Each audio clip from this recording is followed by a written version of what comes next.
other news this week before we get up out of here. I was about to butcher his name intentionally, but Joaquin Phoenix has been revealed as the Joker. Joker. Yes. Yeah. Joe Joker. It's cool. Yo, man, for reasons that y'all should realize, this should be hurting me. For reasons that y'all might or might not realize, if you do a little digging, this be really hurting me. I just hope, I'll say this, I hope that, I don't know how this movie's going to be, first off. Secondly, it could be teaser trailer stuff, like same thing we were talking about with Bumblebee. Thirdly, I don't know what they're doing, what DCWB are doing with the direction of...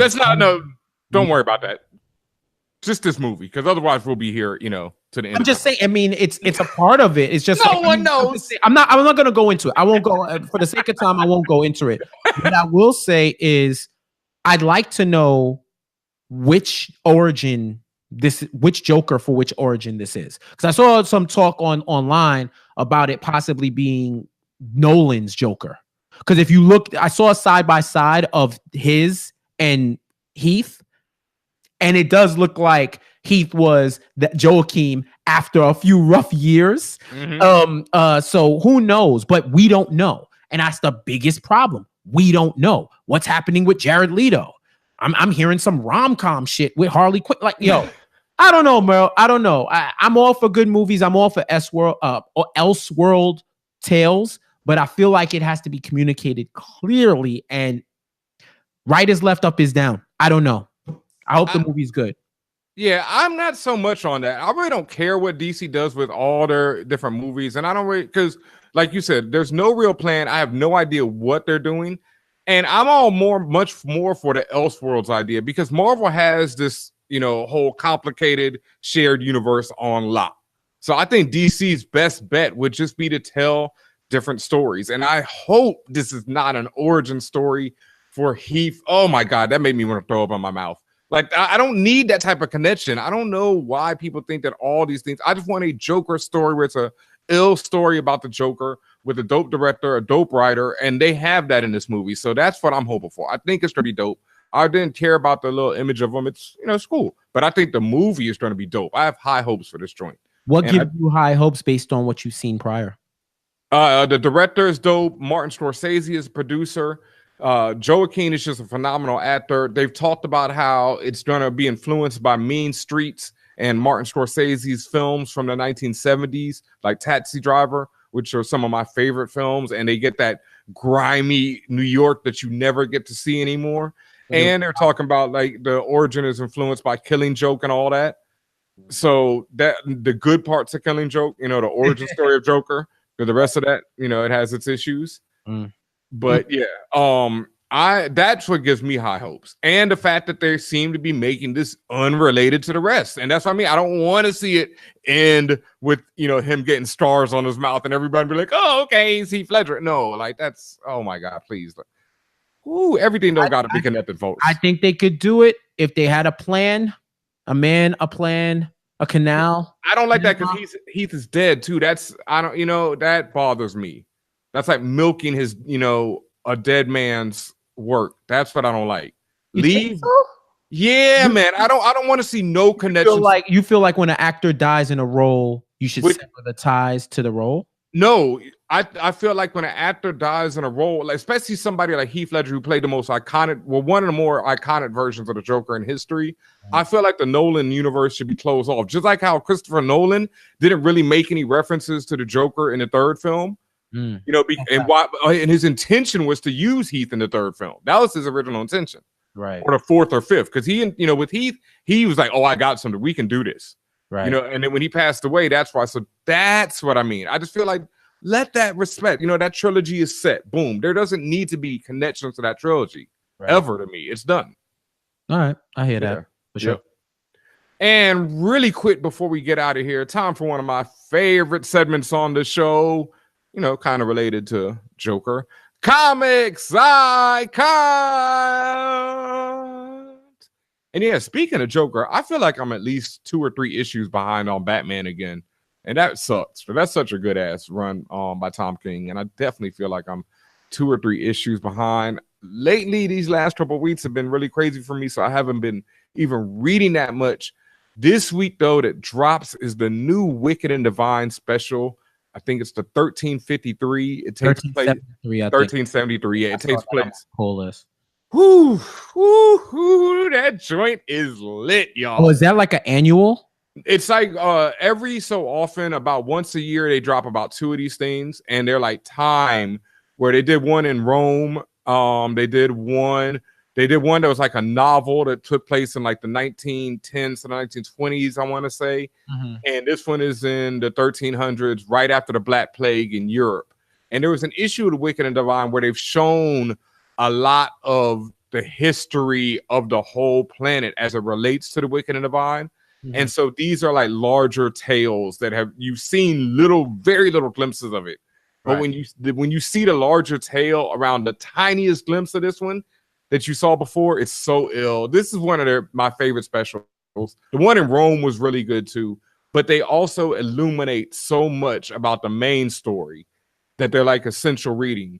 Mm-hmm. So I would definitely pick this up if you're reading the issues by issues, or if you're reading by trades. These stories won't be collected till the whole run is over, and then they're gonna put all these in one trade. So if you're reading by trade, you have to wait for that. It's worth picking up this week. Definitely dope. Yeah, man, fire issue. And I've been making my way through the Monsters trade, which is, as always, just hats off, amazing work. So you said that all of those offshoot Wicked and Divine stories are going to be in their own trades because they're like separate stories, right? Yeah, because so far, let's see, they had the 23, then they had there was a Christmas special that actually told like very short stories of the modern characters, but like 2 pages of stuff that you might have missed each time. Mm-hmm. So total, there's gonna 3 years, right? The Wicked and Divine. Yeah, it's been going on. We're approaching the final year of it now. There's only like 8 issues left of the series. Yeah, I gotta catch up. Bruh. I have to. I have so much. Like, I need to just lock myself in the room and come out with a long ass beard. Like, I am up to date. I know, but that one is one. I just tell everyone, like, it's not that long either, and it is just so good. So I'm behind on a lot of my mainstream comics, and I've got a couple. From Boom Studios that they sent me, and I just haven't got around. I apologize, but I will once I go through this binge. I told you I'm gonna be coming out. I'm gonna be speaking like Reed Richards in a monologue soon. The way I'm gonna be talking, but one book that I have been reading that's set up to another contained event is Edge of Spider-Geddon.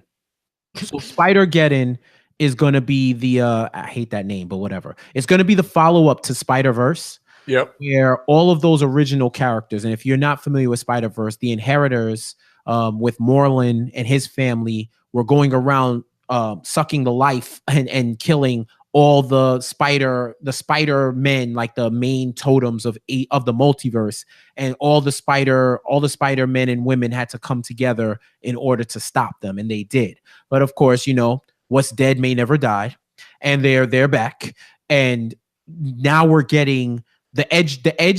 They did an Edge of Spider-Verse where they introduced characters. So this Edge of Spider-Geddon is looking into where some of the main characters are now, aside from the people that and that are more popular, like Miles, like Gwen, like Peter, like the 616 or the Prime Earth Peter, whichever nomenclature you want to say for this new Marvel universe.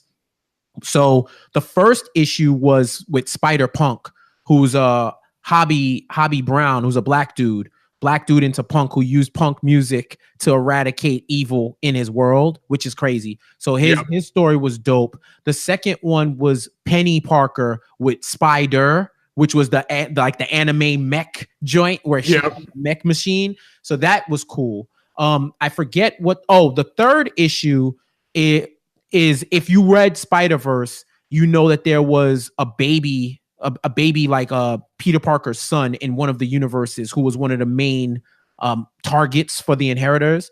he actually escaped the fray, and now you see him as like a toddler with the Ben Parker of that universe, who actually was a Spider-Man too, and what they've been doing. Now, the most interesting one, and I think it drops tomorrow, which is Wednesday this week.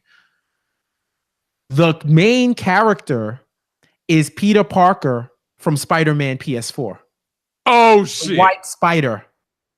Wait. Yes.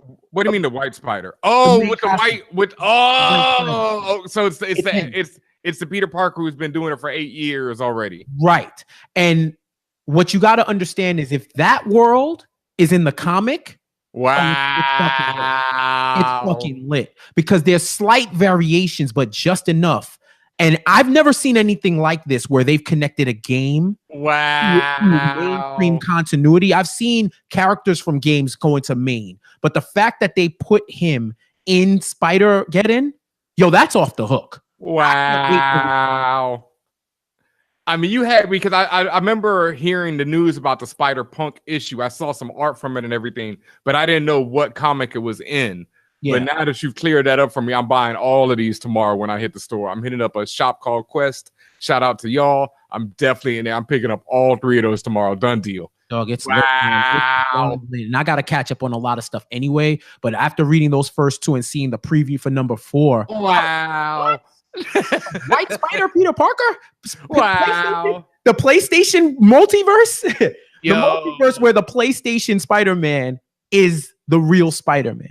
And for real, y'all, everyone was dissing that costume when they first dropped it. I loved it from the gate. I thought it was a dope variation. It was different. Yeah. But the way they explain it in the game is so dope. And then it works. Like the reason why they explain it, and then you're like, oh, yeah, you're right. And that's become one of my favorite versions. Like I can't wait to New York Comic Con because I know somebody's gonna be rocking that joint, and I got to get a pick with them. Exactly. But, yeah, that is dope. Yeah, thank you for that. I'm definitely picking those up. Like we said, make sure you pick up that Monstrous trade. The new Wicked and Divine is dropping tomorrow as well. I keep telling y'all, gonna be in my top 10. I'm sitting there just like waiting, like, please stick the landing. Like, please stick the landing. So I can, because then it's top 10. Then it's top 5. They stick the landing with any degree, like 8 or above on the landing, it's a top 5 of all time. End of story. And before we get out of here tonight, before we get out of comments I copped as always, I want to say thank you to everyone who is listening to last week's episode, who loved it. Pamela Ribben is definitely one of our favorite guests. We will have to have our back. And now everyone knows how great my boyfriend is a bear is. It's a dope book, man. I'm tight. I missed that interview, but I tell you, that was one of the best I've heard on this show. One of the best. Like she was a lot, yo, but she was great. She was a lot, but she was great. Like I did not, the title alone, I was like, oh, straight up, this is gonna be different. As we always do. Yeah, man. Carter 5 this Friday. Are you excited? Are you excited? You know what? I'm not gonna lie. I waited for that album too damn long. I'm listening. I'm all over it. Also, one last thing before we get out of here. It's Libra season. Shout out to all the Libras out there. Big shouts to my sister, my for real sister, Juju So Real. Also, shouts to LOYC. See you over there, brother.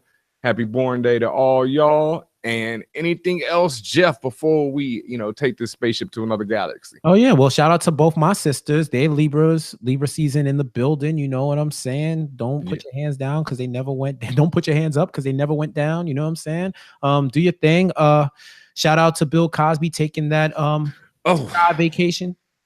Yeah. That's a rough one. Yeah. I mean, well. Not really. Not really. Yeah. Shout out to Harvey Weinstein. Hopefully we see you there soon. Right. And see everyone next week at New York City Comic Con. Like we said before, make sure you see us. Vote on our poll. We're going to have a poll on which day to hold the Great Day in Cosplay. Should we do it Saturday, Sunday, or both days? Pudding pops not included. That's it. That's it.